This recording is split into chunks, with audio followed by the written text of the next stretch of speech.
tingginya ia berbanding dengan agama-agama lain daripada ketuhanannya.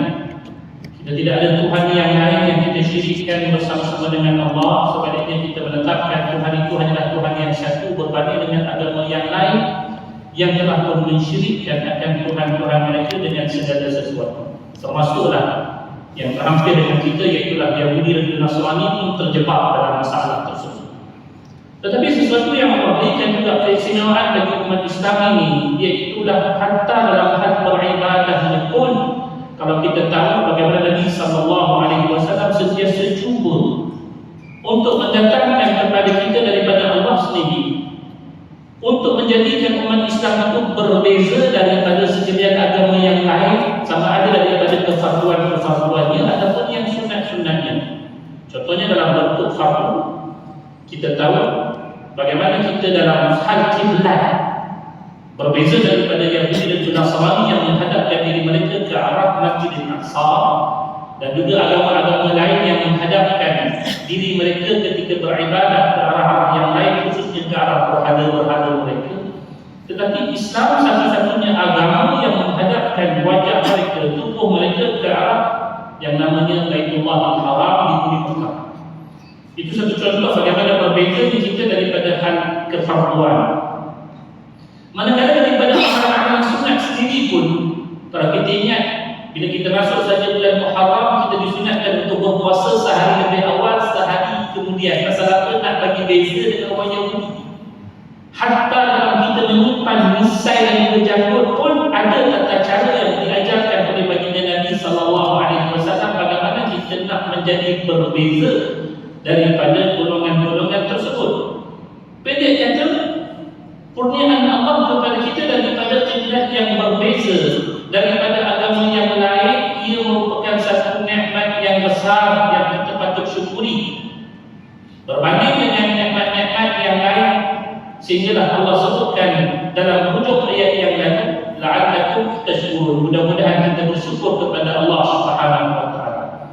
Maka sambungan kepada cerita tersebut, malam ini kita lihat ayat yang ke-152, firman Allah Azza wa Jalla, a'udzu billahi minasyaitonir rajim, bismillahirrahmanirrahim, fadhkuruni adhkurkum washkuruni wa la takfurun. Kata Allah, oleh itu ingatlah kamu kepadaku dengan mematuhi hukum dan undang-undangku, supaya aku membalas kamu dengan kebaikan, dan bersyukurlah kamu kepadaku, dan janganlah kamu kufur akan nikmatku. Ini merupakan terjemahan yang diberikan oleh Syekh Abdullah Ismail dalam tafsir Tafsir Rahman. Apa tafsir yang kita dapat lihat daripada ayat ini? Bila mana Allah minta kita bersyukur ataupun Allah harapkan kita bersyukur daripada penghujung ayat 151 yang lalu, mesti orang tertanya-tanya, bagaimana bentuk syukur seorang hamba atas kurniaan nikmat yang besar daripada sisi Allah ini, kita boleh tunaikan hak syukur tersebut. Maka disinilah Allah Subhanahu wa taala tunjukkan pada kita, betul nak bersyukur? Ya, kita nak bersyukur. Apa tanda kita bersyukur? Kita kena ingat Allah banyak-banyak. Sentiasa hidup dengan ingat Allah, itu tanda kita mensyukuri akan nikmat kurniaan Allah. Kita boleh bayangkan kalaulah di dunia ini seseorang memberikan kita satu pemberian yang dalam bahasa kita kata, saya takkan lupa apa yang dia buat pada saya daripada kebaikan, kan? Maksudnya kan, dalam keadaan kita susah, tak tahu nak mengadu kat siapa-siapa, tiba-tiba datang sama hamba Allah, dia tengok kita dengan risau, dia tanya pada kita ada masalah apa. Kita dalam sejan-sejan lalu cerita pada dia, saya sebenarnya keputusan wang, esok anak nak mendaftar masuk sekolah, esok anak nak masuk universiti, tapi duit yang diperlukan untuk pendaftaran itu tak ada satu sen pun lagi ni. Macam mana? Dah usaha cari tak jumpa. Orang yang dengar cakap kata tu, kenapa tak minta? Dia kata, saya nak bagi kat awak sekian jumlah, berapa nak? Kita kata tak ada banyak, lebih kurang dalam 2,000 lebih. Bagi kita banyak lah, tapi bagi dia tak 2,000 je. Betul tak nak bagi? Tak cukup 2,000. Dia bagi kita 2,000, nah dia berkata lebih bagi duit belanja nak pelajar. Kita dapat 2,500 dalam keadaan kita susah itu. Allah bagi pada kita, hantar pada kita seseorang, orang yang bagi pada kita kita betul-betul memerlukan itu, pasti orang tersebut kita takkan lupa seumur hidup jasa dia. Kita cuba untuk membalas jasa dia setakat mana kita mampu. Kalau masa depan pula keadaan beralih, tiba-tiba dia jadi susah, kita sedia untuk membela dia sebab ingatkan kita pada budi dia yang satu. Maka Allah Subhanahu wa Ta'ala yang telah mengaruniakan kita nikmat yang lebih banyak, yang lebih besar, pastilah dia berharap kita ingat dia selaku pencipta kita, pengurus bagi segala urusan kita, penyusun atur segala agenda kehidupan kita sampailah setiap rezeki dia yang berikan. Pastilah dia harap kita ingat dia.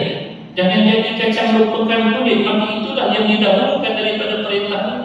Tolong ingat, jangan lupakan. Pasal apa? Sebab hanya dia yang berhak untuk menerima segala-gala yang terbaik daripada seorang hamba. Contohnya kalau kita kata kita sayang mak ayah kita, pasal apa jasa mereka itu tak terhilang.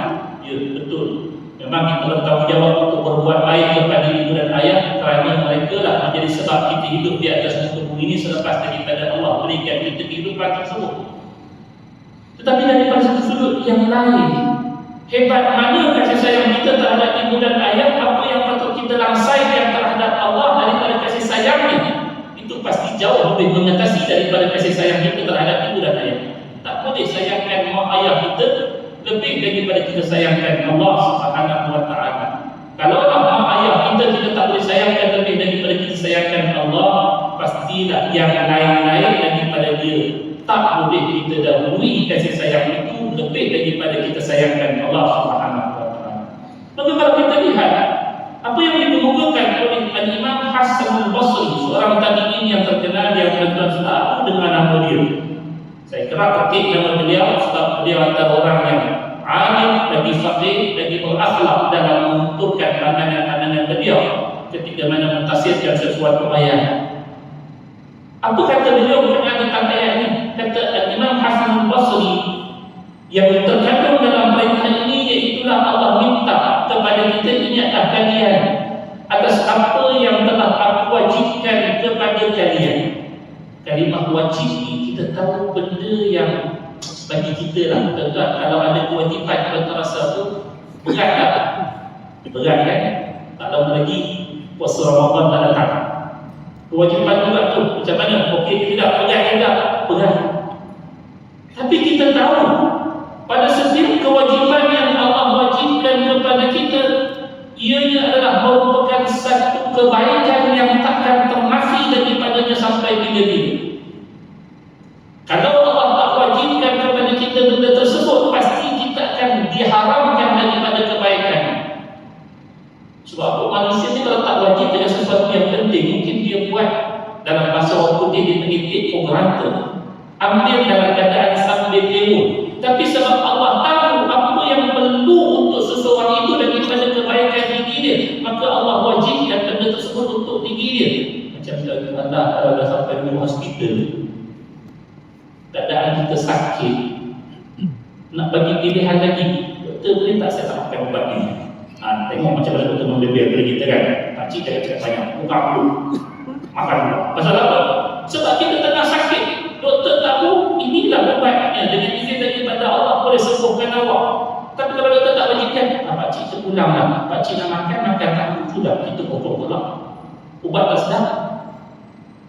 Tapi bila mana diwajibkan bagi kita, kita ambil dalam keadaan kita tahu walaupun ianya susah, walaupun ianya perih, tapi kita laksanakan